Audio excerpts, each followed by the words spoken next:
लो राधा रमण हरि गोविंद बोलो।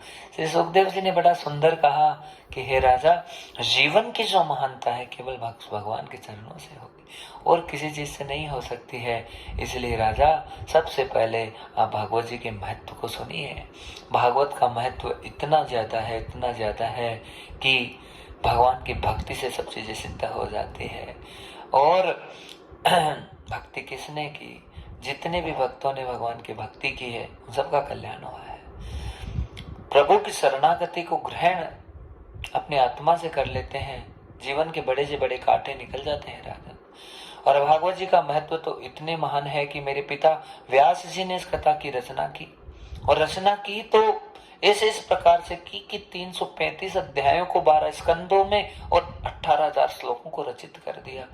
केवल 4 श्लोक को हे राजन साक्षात भगवान नारायण ओमकार ईश्वर के द्वारा श्री ब्रह्मा जी को प्राप्त हुए।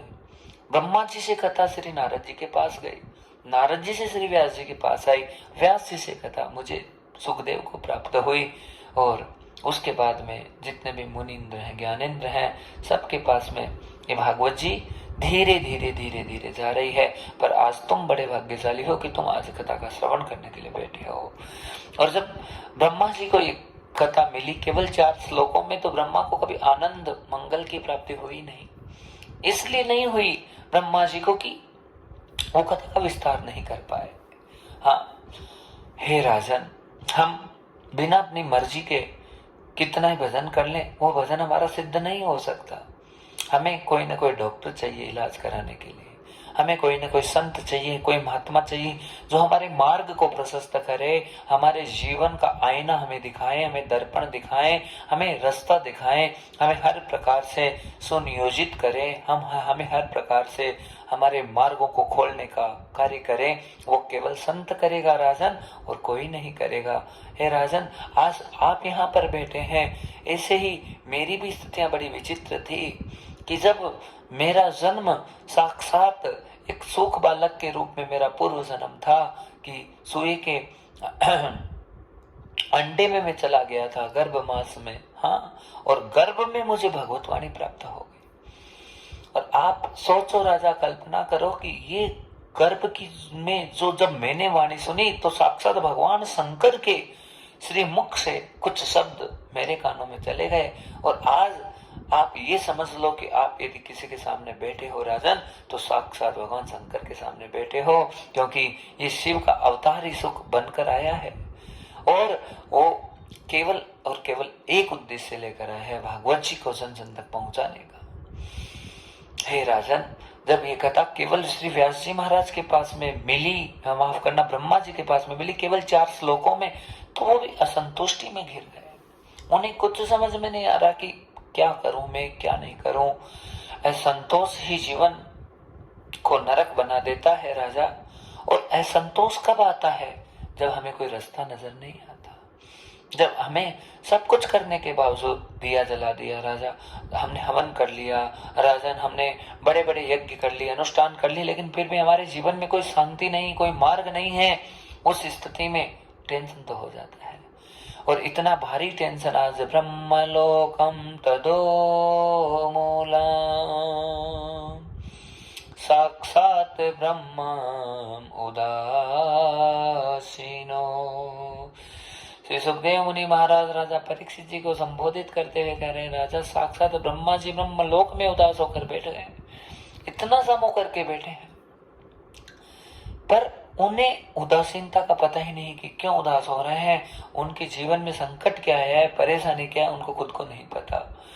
ऐसी स्थितियां हे राजा तुम्हारे साथ में भी हो जाती है और मेरे साथ में भी हो जाती है कि जब हम केवल आसक्त हो जाते हैं संसार में, जब केवल हमें संसार नजर आता है, केवल और केवल हमें बाल बच्चे नजर आते हैं, केवल उनकी भौतिक आवश्यकताओं को पूरा करना, केवल हम संसार में ही लिप्त हो जाते हैं, तो उस स्थिति में हमें शांति नहीं आ सकती है।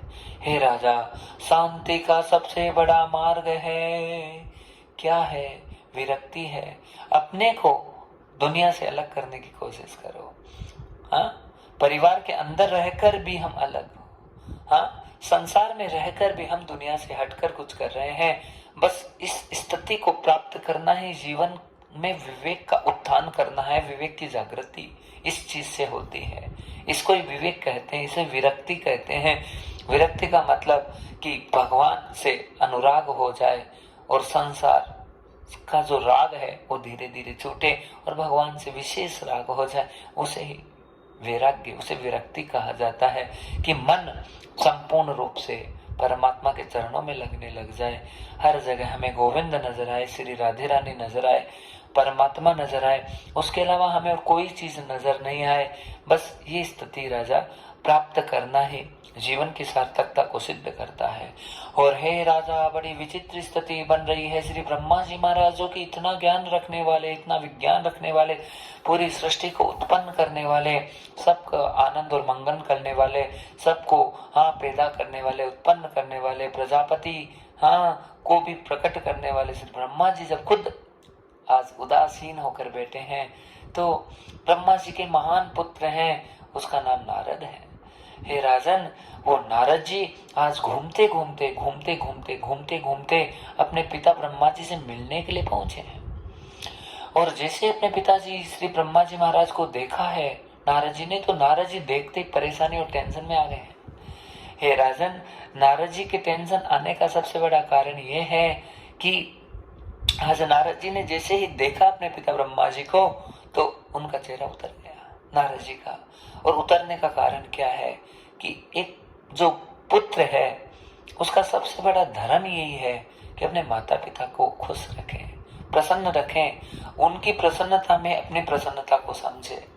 और हर हाल में हे राजन, अपने प्राणों की आहुति भी लग जाए, अपना जीवन भी सर्वस्व नष्ट हो जाए, लेकिन फिर भी यदि माता पिता के लिए कुछ करना हो, माता पिता का कुछ अच्छा हो जाए हमारे से, तो इससे बढ़कर कोई महानता नहीं हो सकती है। हे राजन, आज जैसे ही नारद जी अपने पिताजी ब्रह्मा जी को देखकर उदासीन हो गए, तो आज ब्रह्मा जी की आंखों में आंसू आ गए और ब्रह्मा जी आज फूट फूट कर रोने लगे, पुत्र नारद तो मुझे देखकर क्यों दुखी हो रहा है।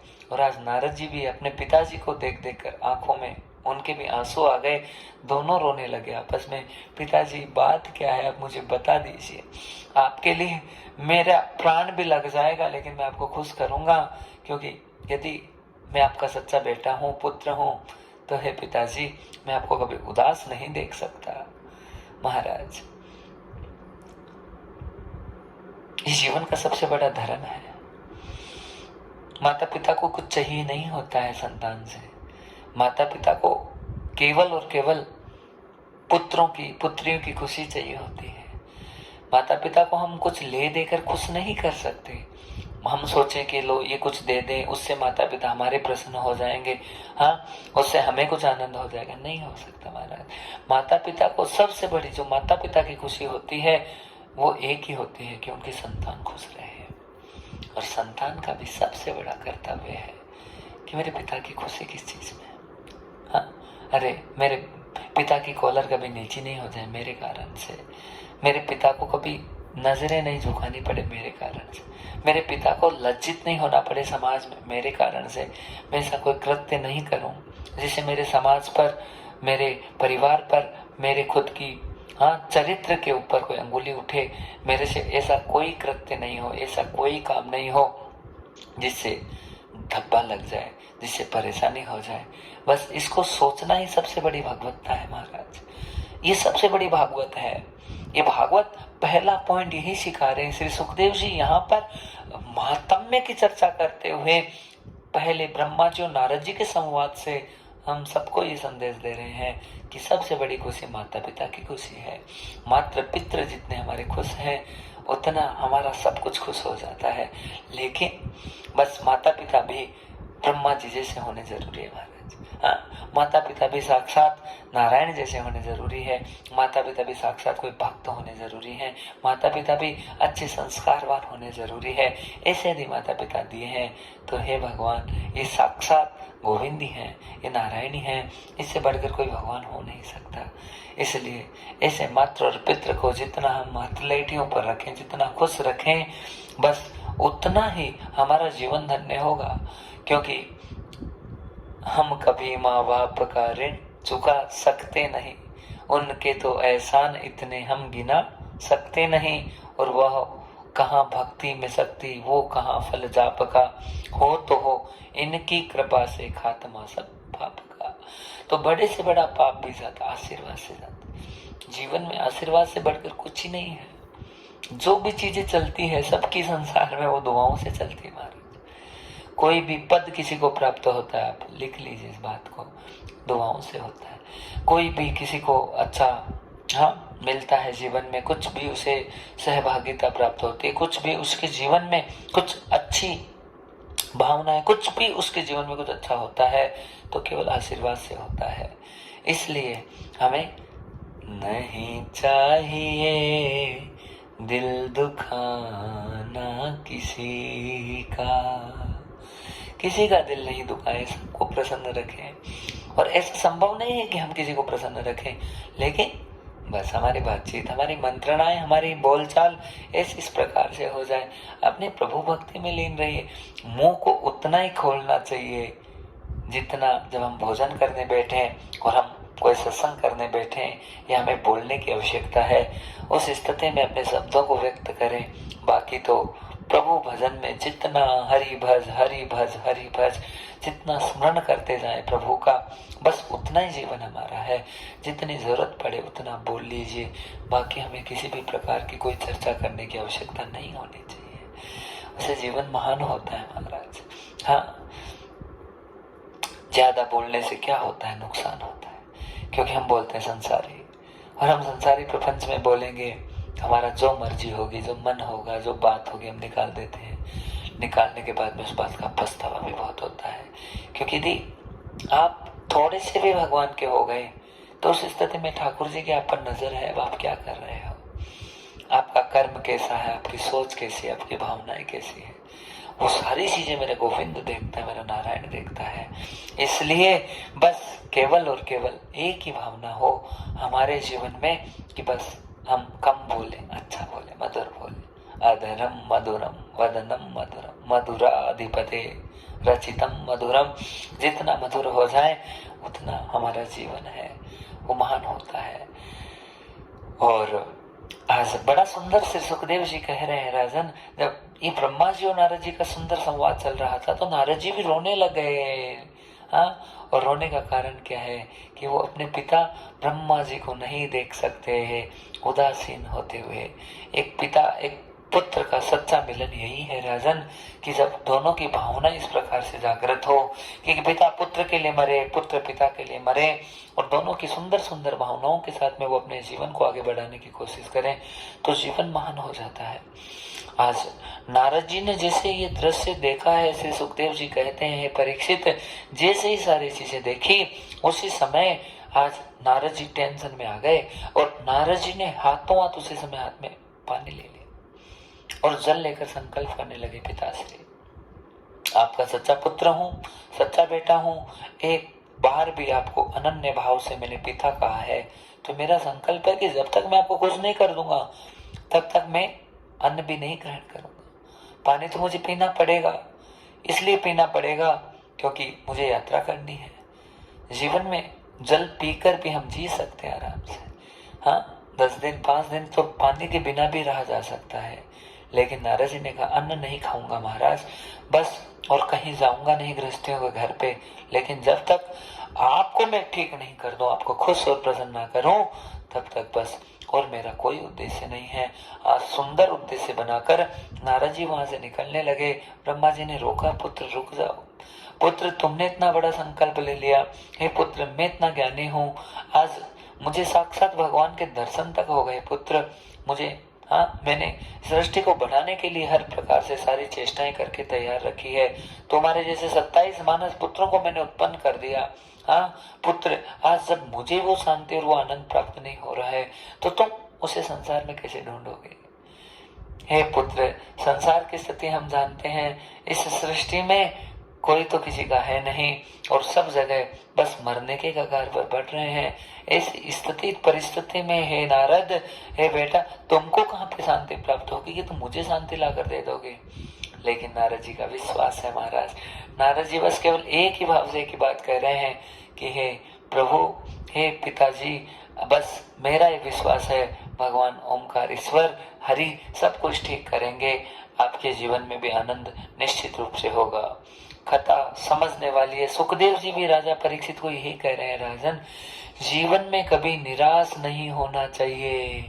कितनी विपत्ति भारी से भारी हमारे जीवन में आ जाए, कितनी बड़ी से बड़ी परेशानी हमारे जीवन में आ जाए, लेकिन हमें कभी किसी भी स्थिति में निराश नहीं होना चाहिए। हमें केवल भगवान पर विश्वास रखना चाहिए। मेरा ठाकुर जी सब ठीक करेगा, मेरा परमात्मा सब बढ़िया करेगा, ये भावना लगातार बनी रहनी चाहिए। हाँ, संकट तो सब पर आते रहते हैं भगवान, संकट तो जीवन का एक हिस्सा होता है, और उन संकटों से यदि हम घबरा जाते हैं तो हमारा सर्वस्व खत्म हो जाता है। लेकिन उन संकटों के यदि हमें पार जाना है तो केवल बस भावनाएं प्रभु के प्रति हमारी अनन्य जागृत रहे कि मेरा सांवरा सब ठीक करेगा, मेरा प्रभु ठीक करेगा। कोशिश करने वालों की कभी हार ही नहीं है जीवन। इसलिए हम किसी भी अच्छी चीज के लिए निकले, अच्छा करने के लिए निकले, तो उसे लगातार करते जाइए। उसका परिणाम हमें कभी नहीं देखना चाहिए कि उसका परिणाम क्या आएगा, उसका होगा क्या। हाँ, उस बात का अच्छा कार्य कर रहे हैं, जब हमें अच्छे से पता है कि हम सबका भला कर रहे हैं, हम सबको अच्छा कर रहे हैं, उस कार्य को निरंतर करते जाइए। आज श्री नारद जी महाराज ने अपने मन में संकल्प ले लिया, हाथ में से जल छोड़कर नीचे धरती माता को स्पर्श करवा दी, हर कह दी है कि पिताश्री अन्न ग्रहण नहीं करूंगा जब तक मैं आपके कल्याण का मार्ग लेकर नहीं आऊं। ऐसा बेटा भगवान सबको दे। हे सुखदेव जी कह रहे हैं, राजा परीक्षित, इतना ऐसा महान पुत्र सबके हो जाए कि जो अपने पीढ़ियों का कल्याण करें, जो अपने माता पिता का कल्याण करें। महाराज, पुत्रों की बहुत कमी आ गई है, और संतानें ऐसे इस प्रकार से है नहीं कि हम उन पर कोई भी चीज को थोप दें, उनसे कहकर कोई काम करवा लें, या कैसे भी उन्हें अपने हिसाब से ढाल दें। ये बड़ा दुर्लभ हो गया है। पढ़ाई भी कराते हैं, लिखाई कराते हैं, अच्छे अच्छे स्कूलों में भेजते हैं, इतनी फीस भरते हैं, सब चीजें कर रहे हैं, लेकिन फिर भी औलाद कहन कतन में है ही नहीं। संतानें हमारे वश में नहीं है, और वश में नहीं है तो उसका परिणाम बहुत बेकार आने वाला है। आप कभी मत सोचना, अन्यथा नहीं लेना महाराज इस बात को, कि बस यदि ऐसे इस प्रकार से समय चलता रहा तो आने वाले समय में लगता नहीं है कि कोई भी माँ बाप अपने घर पे आराम से चैन की रोटी खा पाएगा, नहीं खा पाएगा। क्योंकि संतान चाहे किसी के एक हो या दो हो, सबको अपने बेटों की चिंता, अपनी पुत्रियों की चिंता रहती है, टेंशन में, परेशानियों में कि इनका अच्छा हो जाए, इनका अच्छा हो जाए, इनका अच्छा हो जाए। हम केवल सोचते ही हैं कि अच्छा हो जाए, लेकिन अच्छा करने के लिए हमको करना क्या चाहिए वो हम कभी नहीं कर पाते, और वो नहीं कर पाते। उसी का परिणाम आज ये है हमारे समाज में कि हमारे बालक, हमारी बालिकाएं हमारे वश में नहीं है, और हमारे वश में नहीं है, हमसे ऊपर चली गई है, तो फिर अब इनका भला नहीं हो सकता, ना तो इनका भला हो सकता, ना हमारा भला हो सकता है। गुरुदेव भगवान कहते हैं श्री सुखदेव जी की राजन, किसी भी बच्चे को, किसी भी बालक को, किसी भी जीवात्मा को जो कि बाल अवस्था में होती है, उस स्थिति में उसे जो भी ज्ञान देना है, जो भी विज्ञान देना है, वहां से उसका निर्माण हो सकता है। लेकिन एक बार वही बालक बड़ा हो गया, वही बालक संसार की तरफ आगे बढ़ गया, तो फिर उसके बाद में उस पर नियंत्रण नहीं किया जा सकता है। बचपन में ही सत्संग में लेकर जाएं बालकों को, बचपन में किसी सदगुरु भगवान का सानिध्य ग्रहण करवाएं, बचपन में ही अच्छा अच्छा ज्ञान और विज्ञान पहले खुद ग्रहण करें, खुद व्यसन छोड़ें, घर में कोई ऐसी चीज नहीं लाएं जो खराब करे। हाँ, हमको, हमारे विचारों को, हमारी भावनाओं को, हमारे व्यवहार को, हमारे चरित्र को, हमारे कुल को, हमारे खानदान को कोई भी ऐसी चीज नहीं आई। कभी हमारे फ्रिज में गंदी चीज नहीं हो, हमारे किचन में, हमारे रसोई घर में ऐसी कोई चीज नहीं हो जिससे हमारे विचार खराब हो, हमारी भावनाएं खराब हो। हमारे बेडरूम में ऐसा कोई भी साधन नहीं हो जिसको देखने से, इसका ऐसा गंदा दृश्य देखने से मन की भावनाएं आहत हो। बस इन सब चीजों पर नियंत्रण हम खुद कर सकते हैं, और बाकी कोई नहीं करेगा। कलयुग का इतना बुरा समय है महाराज कि कोई यहाँ पर सेफ ही नहीं है, 1% भी नहीं है, कोई सुरक्षित नहीं है। जी रहे हैं, चल रहा है, बस ऐसा है। हाँ, सुख दूर दूर तक नजर नहीं आ रहा। आज नारद जी की भी हालत यही है, रो रहे हैं, बिलख रहे हैं, मैं अपने पिता को कैसे ठीक करूं। समस्त तीर्थ यात्राओं पर भ्रमण करने के लिए नारद जी ने संकल्प ले लिया कि और तो कहीं शांति नहीं आती, लेकिन तीर्थ में तो शांति आएगी। वहां जाऊंगा, यमुना जी में स्नान करूंगा, गंगा जी में स्नान करूंगा, हाँ, काशी जाऊंगा, गोदावरी जाऊंगा, हरि क्षेत्र, कुरुक्षेत्र, श्री क्षेत्र, जहां पर सब पर जाऊंगा, पितरों की कामना करूंगा, पूर्वजों के लिए पूजा पाठ करूंगा, जितना स्वस्ति वाचन है, जितने ब्राह्मणों को बैठाऊंगा, उन्हें जिमाऊंगा, दान करूंगा, पुण्य करूंगा, तो ठीक है, कुछ तो सही होगा। नारद जी ने आज ऐसा ही किया है। श्री सुखदेव मुनि परीक्षित जी को कहते हैं, राजन नारद जी महाराज, यत्र तत्र भ्रमणं यथा सर्वतीर्थां भ्रमणं च। सारे तीर्थों में, भारतवर्ष के जितने तीर्थ है, यहाँ वहाँ नारद जी ने भ्रमण किया। पुष्करम च प्रयागम च काशी गोदावरी था, सब जगह गए और जाकर पूजा पाठ किया, पितरों के लिए जलांजलि दी, पूजा की, हाँ, कर्म कांड जितना होता है सब कर लिया नारद जी ने। एक स्थान पर नहीं गए राजा, जितने हमारे महान महान तीर्थ थे सब स्थानों पर आज नारद जी गए हैं। हे राजा परीक्षित, सब जगह जाकर जब जितना जतन और यतन किया है नारद जी ने, लेकिन कहीं पर भी आज श्री नारद जी को शांति नाम की कोई चीज प्राप्त नहीं हुई। हाँ, आनंद शरीर में प्राप्त नहीं हुआ। हमारे साथ लगातार ऐसा होता रहता है। श्री सुखदेव जी कहते हैं, राजा परीक्षित, हम भी जब अनुष्ठान करते हैं, थोड़ी देर कोई कर्म कांड करते हैं, तो जब तक उसमें लिप्त रहते हैं तब तक हमें अच्छा लगता है, लेकिन जैसे उस चीज को छोड़ देते हैं वो चीज हमारे लिए एकदम बेकार हो जाती है। लेकिन भागवत रूपी पुण्य इतना महान है, हे राजन, एक बार भी सीधी पुण्य को अनन्य भाव से जब हम धारण कर लेते हैं, तो इस भागवत रूपी पुण्य के कारण से हमारी गाड़ी लगातार चलती रहती है, हमारा सब कुछ हमें लगातार निरंतर अच्छा प्राप्त होता रहता है। ये भागवत जी का प्रभाव है, इसलिए ठाकुर जी का प्रभाव है, इस पोथी का प्रभाव है। ये साक्षात भगवान की वाणी है, जो वाणी सीधा आत्मपटल पर काम करती है। हाँ, और आत्मपटल पर कोई भी काम करती है तो उसका फायदा ये होता है कि आत्मा के जो रोग हैं, काम, क्रोध, मद, लोभ, मोह, मत्सर और अहंकार, भगवत वाणी को सुनने से ये सारे रोग धीरे धीरे खत्म होने लग जाते और जीवन एक परम शांति की तरफ चला जाता है। लेकिन राजन, नारद जी के साथ में बहुत गजब की लीला हो गई, और ऐसी गजब की लीला हो गई कि सब सारे तीर्थों को किया, सारे पूजा पाठ कर लिए, कर्मकांड जितने थे सारे कर लिए, लेकिन खुद के मन में शांति नहीं आई। हे राजा, जब तक हमारा मन शांत नहीं रहता है, जब तक हमें अच्छा अच्छा महसूस नहीं हो रहा, तब तक तुम अच्छे से समझ लेना कि हमारे पितृ और पूर्वज भी खुश नहीं हैं। महाराज जी, भागवत जी हमें सिखा रही है, श्री सुखदेव जी हमें सिखा रहे हैं कि हमारा जीवन तभी महान होगा जब हमारे पितृ और पूर्वज खुश होंगे। और पितृ और पूर्वज कब खुश होंगे?